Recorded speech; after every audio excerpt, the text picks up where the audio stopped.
All right, let's jump right into this explainer. Today, we're mastering 4 advanced sentence transformations. We're skipping the fluff, we're skipping the basic definitions, and we are starting this masterclass right now. Let's get to it.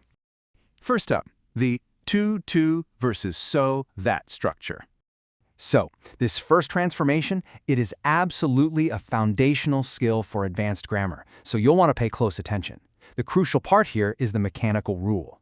Basically, an affirmative sentence with the word to changes into a negative one. You just replace to with so, and you replace to with that, plus the subject, plus cannot or could not. It's literally just a mathematical formula for words. Let's actually look at this step by step using a quick example. He is too weak to carry this bag. Okay, step 1, we remove to and insert so. Step 2, remove the word to. And step 3, insert that. Grab our pronoun, which is he, and add cannot. The result, he is so weak that he cannot carry this bag. Easy, right? You know, we can apply this exact rule to all sorts of examples, just by swapping out our keywords.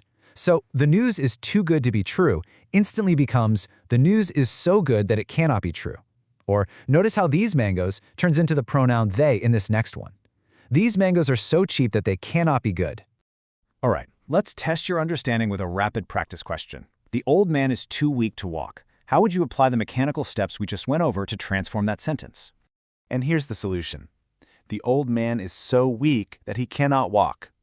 This just reminds us of our key recap rule. To and to are perfectly replaced by so and that he cannot. If you got that right, you are absolutely ready for the next level. Moving right along to section 2. As soon as versus no sooner than. Now, this structure right here, it is a massive favorite of exam boards. It trips up a ton of people, but we're going to fix that for you permanently today. The absolute golden rule to keep in mind is that no sooner acts like a comparative. Because it starts with a negative adverbial, it actually forces an auxiliary verb inversion right before the subject. So it absolutely must be no sooner, followed by your auxiliary verb, then the subject, and finally, you must connect that second event with the word than. Let's break down the mechanical steps here. Step 1, start your sentence with no sooner. Step 2, and this is super crucial, ensure you move the auxiliary verb, which is usually did or had, right in front of the subject. This is that compulsory inversion I just mentioned. Then, step 3, connect the second clause with the word than. Notice how we can use either the past perfect or the simple past here.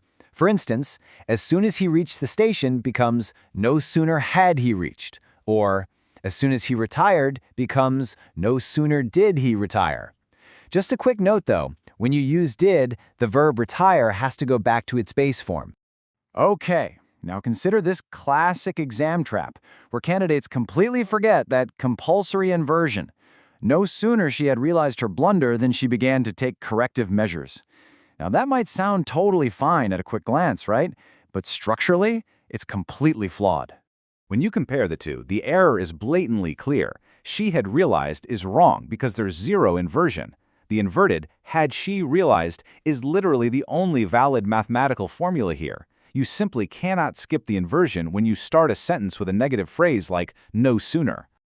Time for another rapid-fire practice question, and this one is pulled straight from the CAE exam archives. Go ahead and transform the moment I shouted he ran away using the word sooner. Take a second to think about your inversion and your connecting word. So by keeping our rule in mind, the original sentence mechanically transforms into no sooner had I shouted, then he ran away. The recap here is super simple. Always invert the auxiliary and always pair it with then. All right, on to section 3, hardly or scarcely when versus no sooner than. Now, this is exactly where examiners love to reverse the traps on you. They'll compare the no sooner structure with its closely related yet frequently confused siblings, hardly and scarcely. Listen, if you memorize one thing today from this explainer, memorize this comparison right here. Sooner is a comparative, literally more soon, so it intrinsically pairs with than due to comparative logic. Meanwhile, hardly and scarcely pair with when because they operate strictly on time logic. Notice how the sentence structure and the compulsory inversion, like had he arrived, remain exactly the same across the board here. But that partner word absolutely must shift depending on your starter word. No sooner gets then, while hardly and scarcely always get when. Examiners just love to recycle this mirror image trap. They'll write something like, hardly had the hockey match started, then it began to rain. And honestly, they do it because it incorrectly pairs hardly with than, which sounds just right enough to slip past a casual reader. But make no mistake, it is a major grammatical error. Let's fix that trap right now and recap our golden rule: never mix up the partner words. Because hardly and scarcely are adverbs of time, they will always demand the word when. So it should be hardly had the match started, when it began to rain. And finally, section 4, if, not, versus unless. This final topic is really all about conditional logic transformations. It's about streamlining your sentences and cutting out unnecessary words. Put simply, unless is the direct, perfect substitute for if not. We use it a ton when dealing with first conditional clauses to express a condition that absolutely must be met.